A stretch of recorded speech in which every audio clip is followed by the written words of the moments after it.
Varicose veins కి సరైన చికిత్స కోసం సంప్రదించండి ఎవిస్ హాస్పిటల్. నమస్తే రమగారు. నమస్తే జయ. రమగారు, అక్బర్ బీర్బల్ స్టోరీస్ చాలా రోజులు అయిపోయింది. 2 చిన్న కథలు చెప్తాం. ఓకే. ఇవి చిన్న చిన్న విషయాలుగానే ఉంటాయి కదా. ఒకసారిట అక్బర్ గారు ఈ మన సభలో కూర్చున్నప్పుడు రకరకాల డిస్కషన్స్ వస్తాయి. ప్రతిసారి రాజ్యాంగాలే ఉండవు కదా. రాజ్యాంగము మంత్రిత్వము హడావిడేమి ఉండదు. ప్రజలంతా తీర్చి ఉంటారు. కొంతమంది ఏదో మాటామంతి ఎవరైనా ఒకళ్ళు మంచి వాక్యాలు చెప్తే దాని మీద డిస్కషన్లో పెడతారు. అయితే అక్బర్ గారికి ఒక విచిత్రమైన డౌట్ వచ్చిందట. ఆయన అలాంటివన్నీ చిక్కుగా ఉండే ఆన్సర్లన్నీ బీర్బల్ దగ్గర నుంచే ఎక్స్పెక్ట్ చేసేవాడు. ఆయన తన అరిచేతులు చూసుకుంటూ, బీర్బల్ ఎందుకో శరీరం అంతా వెంట్రుకలు ఉన్నాయి, అరిచేతుల్లో వెంట్రుకలు ఏమేమిటి నాకు అని అడిగాడు. సహజంగా అందరికి వచ్చాను మనం వినండోయి కదా. సరే, జనాలంతా చూస్తున్నారు కుతూహలంగా. ఏం చెప్తారు, ఏం చెప్పాలి? ఉండవండి, అందరికీ ఉండవు, మీకు లేవు అంటే ఆయనకి ఏమనిపిస్తుందో. నేను అందరూ ఒకటేనా అనిపించదు రాజుకి. మరి అయితే ఆ బీర్బల్ అన్నాడు, ఏముంది మహాప్రభు, జహాపన, మీరు అపరిమితమైన దాతృత్వం, మీకు ఎంత దానపరత్వం అంటే అందరికీ జనాలకి ఇచ్చి ఇచ్చి ఇచ్చి ఇచ్చి రాపిడికి అరిచేతుల వెంట్రుకలని రాలిపోయినాయండి మీకు. అవునా అన్నాడు. బీర్బల్ నీ అరిచేతులు చూపించు అన్నాడు ఆయన. బీర్బల్ అరిచేతులు చూపించాడు. 2 అరిచేతులు నీకు కూడా లేవు కదా అన్నాడు. నువ్వెవరికి ఇచ్చావు? ఇస్తే రాలిపోతాయి అన్నావు, నువ్వెవరికి ఇచ్చావు అనగానే తిప్పుకున్నాడు ఈయన. బాగా ఆలోచించి ఏమన్నాడు, అదేం జహాపన, మీరు ఇస్తే పుచ్చుకొని పుచ్చుకొని పుచ్చుకొని నా చేతులు అవన్నీ అరిపోయినాయండి, వెంట్రుకలు ఊడిపోయినాయి అన్నాక ఈ కూర్చున్న వాళ్ళందరినీ ఒక్కొక్కళ్ళు అరిచేతులు చూస్తున్నాడు రాజు. వీళ్ళందరివి ఎందుకు అరిగిపోయినాయి అన్నాడు. వీళ్ళలో చాలా మంది మీ దగ్గర పుచ్చుకున్నారు కదా, మీ ఎప్పటి నుంచి పుచ్చుకుంటున్నారు, మీ తాత తండ్రుల నుంచి, మీరందరూ దానపరులు, మేమందరం పుచ్చుకునే పరులము అంచేత ఊడిపోయినాయి. ఊడిపోతే ఇప్పుడు ఎవరికి ఇస్తాడు రాజు? తన దగ్గర నుంచి ఇట్లా ఇవి తీసుకునే వాళ్ళకి. తన దగ్గర పనిచేసే మంత్రులు, సైన్యాధిపతులు వాళ్ళు ఉంటారా, వాళ్ళకేం దానాలు ఇవ్వడు, జీతాలు ఇస్తాడు అంతేగా. అప్పుడు ఈయనకి డౌట్ వచ్చి అక్బర్ గారు తన మంత్రి, సైన్యాధిపతి వాళ్ళని చేతులు చూపించమన్నాడు. అందరూ చేతులు చూపించారు. అరిచేతులు వెంట్రుకలు ఎట్టా ఉంటాయి. ఆయన సర్కల్లో ఈయన అన్నాడు, అదేంటి బీర్బల్, నువ్వు భలే చెప్పావు, ఇచ్చాను కాబట్టి నాకు పోయినాయి, పుచ్చుకున్నారు కాబట్టి మీకు పోయినాయి, వీళ్ళకి నేనేమి ఇచ్చాను, వాళ్ళవెందుకు పోయినాయి అంటే, అదే జహాపన, వీళ్ళందరికీ ఇచ్చేస్తున్నాడు అని చేతులు నలిపేసుకుంటున్నారు వాళ్ళు. చేతులు పీసుకోవటం వల్ల వాళ్ళకి కూడా పోయినాయి. ఆయనకి నవ్వొచ్చింది. రమగారు, ఆయన తెలిసే అడుగుతాడా? యాక్చువల్గా ఈయన చాతుర్యం తెలుసుకోవాలనా? ఏం చెప్తాడో అదే అదే ప్రశ్నకి సమాధానం చెప్పాలి. ఏం చెప్తాడో చూద్దాం. ఎంత ఫన్నీగా, ఎంత తెలివిగా చెప్తాడా అని. మళ్ళీ తను చెప్పిన సమాధానాన్ని ఎట్లా సమర్థించుకుంటాడు. ఇప్పుడు నువ్వు అడుగుతావు జయ, నన్ను ఏదో నేను చెప్పాను, అదేంటి రమ్మగారు నువ్వు క్వశ్చన్ వేసావనుకో, నేను దాన్ని సమర్థించుకునేంత ఉండాలిగా, లేదా నేను తెల్లమొహం వేయాలి. అవును కదా. తెల్లమొహం వేస్తాడా, ఇంకా సమాధానం ఇవ్వగలుగుతాడా చూద్దామని ఉంటుందన్నమాట ఆయనకి. అదే అదే దాంతో ఆయన సమాధానం పడ్డాడు. నవ్వొచ్చింది ఆయనకి. అవునా కాదా అన్నాడు. ఇప్పుడు దానం, రాజుగారి చేత దానాలు పుచ్చుకున్న వాళ్ళందరూ అవునవును సాధు సాధు బాగా చెప్పాడన్నారు.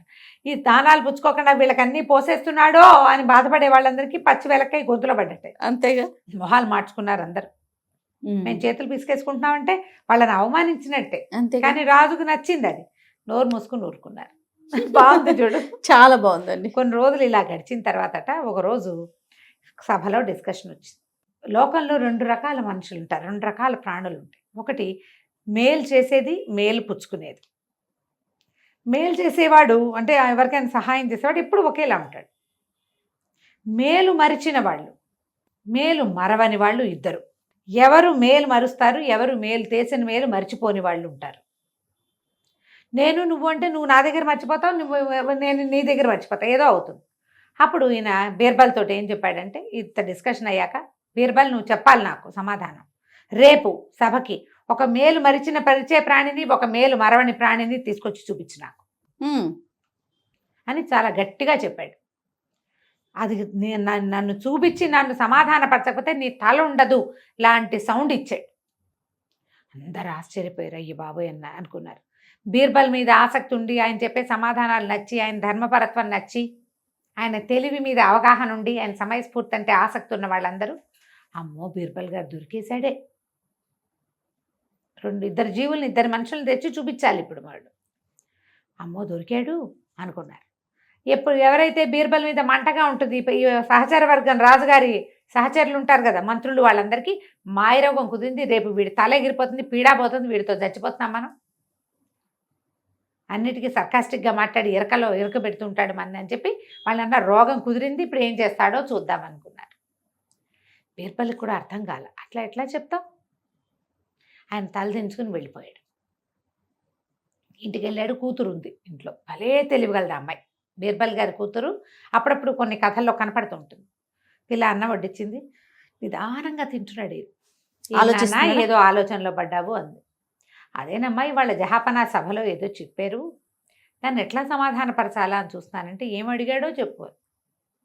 ఏమడిగాడంటే ఆయన మేలు మరిచే మనిషిని ఒకడిని, మేలు మరవని మనిషిని ఒకడిని చూపించమన్నాడమ్మా, 2 జీవాల్ని చూపించమన్నాడంటే ఇందులో పెద్ద ఆలోచించడానికి ఏముంది నాన్న, రేపు పొద్దున్న తీసుకెళ్తూ కానీ నేను చెప్తాగా అంది.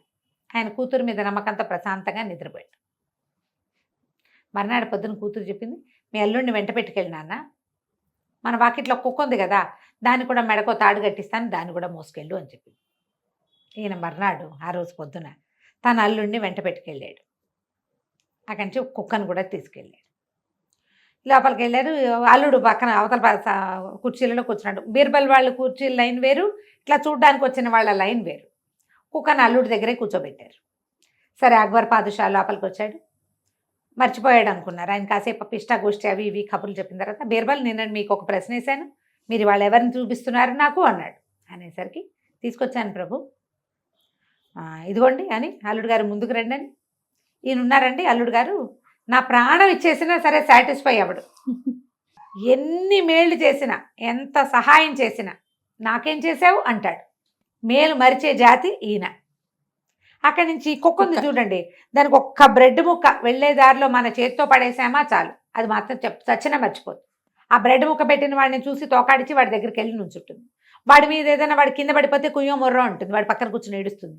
వాడి మీదకి ఎవరైనా వస్తే కనుక నిన్న బ్రెడ్ ముక్క పెట్టాడు లేదా 20 రోజుల క్రితం బిస్కెట్ ముక్క పెట్టాడు కాబట్టి వాడికి సహాయం చేయడానికి ముందుకు వస్తుంది. ఇది మేలు మరవని జాతి అనేసరికల్లా అందరు హాహా చప్పట్లు కొట్టారు. అల్లుడు కామ్గా నుంచున్నాడు. అల్లుడిని ప్రిపేర్ చేసి తెచ్చారు.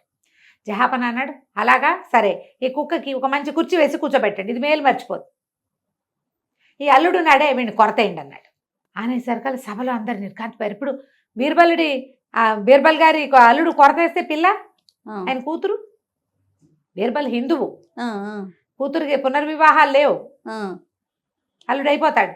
అయితే ఈయనన్నాడు బీర్బల్, తప్పకుండా ప్రభు, మీరు ఒకింటల్లుడే నేను ఒకింటల్లుడే, మరి అయితే అల్లుళ్ళందరినీ కొరతేయాలంటే మీరు నేను కూడా ఒకింటి అల్లుళ్ళమే, అల్లుడు జాతిని తీసేయాలి అనగానే ఆయన నవ్వొచ్చింది. మీ అల్లుడిని కొరతేస్తానంటే కుదరదు, అల్లుడు అనేవాడు ఉంటే నా కోసం ఏం చేశారు, మీ అమ్మాయికి చేసుకున్నారు మీరంటాడు. అంతేగాని తాము ఎత్తు ధనం ధారపోసిన అల్లుళ్ళు సాటిస్ఫై కారు. బాగుంది, ఇది పాయింట్ కరెక్టే కదా. 100%. ఇప్పుడు ఇందులో ఎవరిని తీస్తాం, మీ నాన్న ఒకింటల్లుడే, మీ ఆయన ఒకింటల్లుడే, మా నాన్న మా ఆయన నా కొడుకు ఎవరైనా సరే తప్పదు, అల్లుళ్ళు అవ్వాల్సిందే కదా. భలే తెలివిగలవాడండి, చాలా తెలివి. ఈ పాయింట్ చెప్పాక ఇక ఆయన సంతోషించాడు. ఇలాంటి మరిన్ని కథల్ని ఇంకెప్పుడైనా చెప్పుకుందాం. 2 చిట్టి కథలు చెప్పాను ఇప్పుడు నేను. చాలా బాగుంది. నమస్తే. నమస్తే.